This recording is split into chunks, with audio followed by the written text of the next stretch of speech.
And here is the concluding work on our program, Lay Bot Aloud.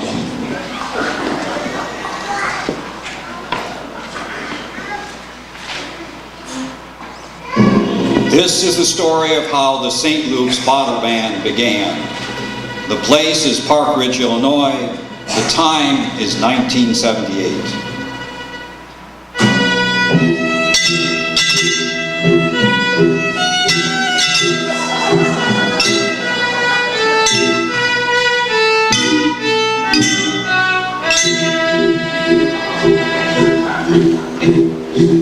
At the end of the day, we are totally empty.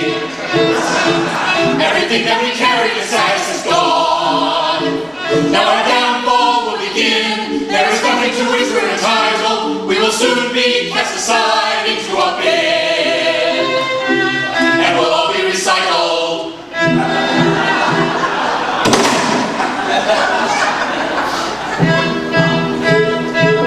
At the end of the day, that's what happens to bottles.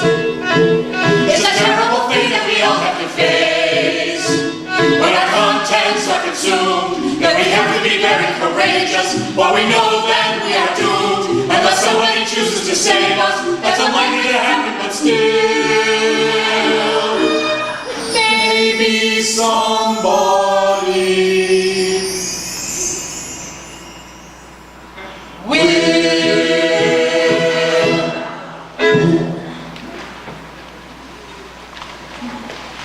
Yes, there was someone who would save many bottles from the recycling bin. His name was Paul Phillips, and he was a member of St. Luke's Lutheran Church in Park Ridge. Paul got the idea to begin a band at St. Luke's, a band that would make music by using ordinary bottles as instruments. He gathered a group of friends together. They spent some time preparing instruments. They practiced, and finally they gave their first performance right here on this stage. The people at St. Luke's were astonished. During the coffee hour after church, people would come up to Paul and talk to him about the bottle band. They would ask him why he decided to start such an unusual organization here at the church.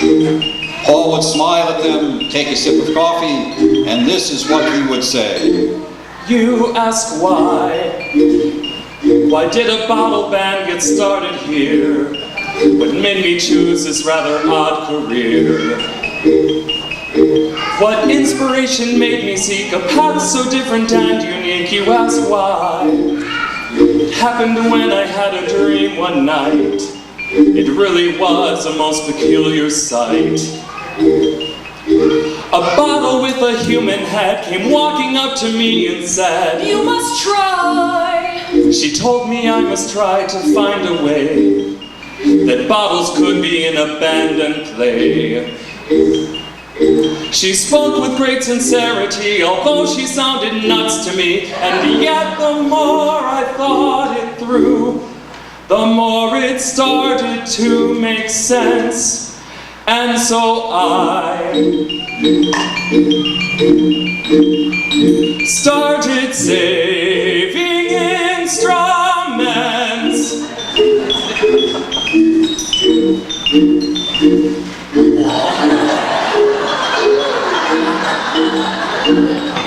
My life had always been so bland, but now it suddenly was grand.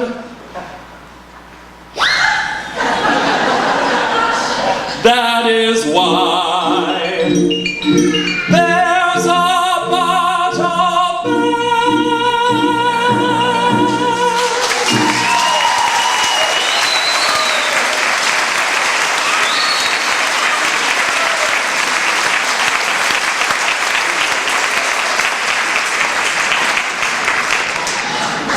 The Bottle Band was an instant hit here at St. Luke's.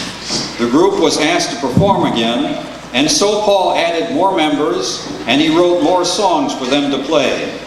A few months later, the Bottle Band put on another show here at the church, and soon they were invited to perform at events in other places. Mother-daughter banquets, supermarket openings, and 8th grade graduation parties.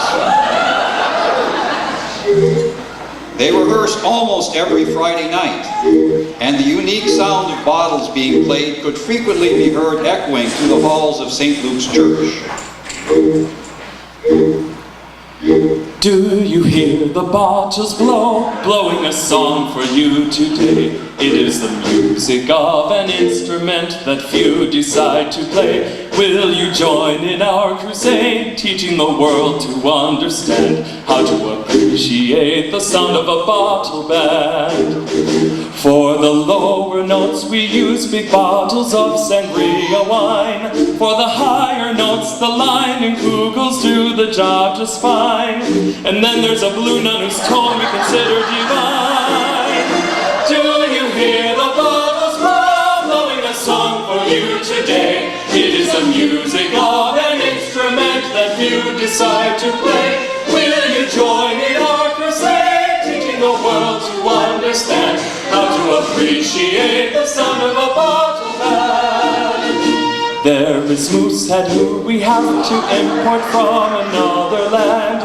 There is Mrs. Butterworth, who adds such sweetness to the band. And then there's a Budweiser known for the Clydesdale so grand. Do you hear the bottles blowing a song for you today? It is the music of an instrument that you decide to play. Will you join in our crusade, teaching the world to understand how to appreciate the sound of a bottle band? A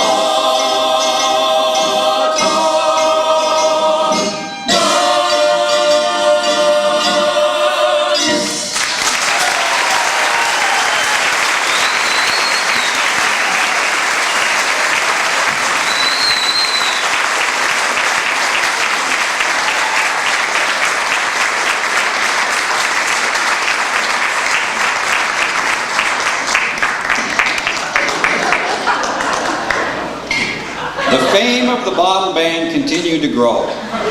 Paul decided to call himself Professor Phillips to add more prestige to the band. He created the bottle-phone, and he developed the art of plucking. The band was now playing music by Bach and Mozart, as well as popular songs. As the band added more members, they also added more bottles. Bottles of many different shapes and colors. And all of these bottles were very happy to play in a band. They loved the opportunity to perform in front of an audience, and they now consider themselves to be musicians.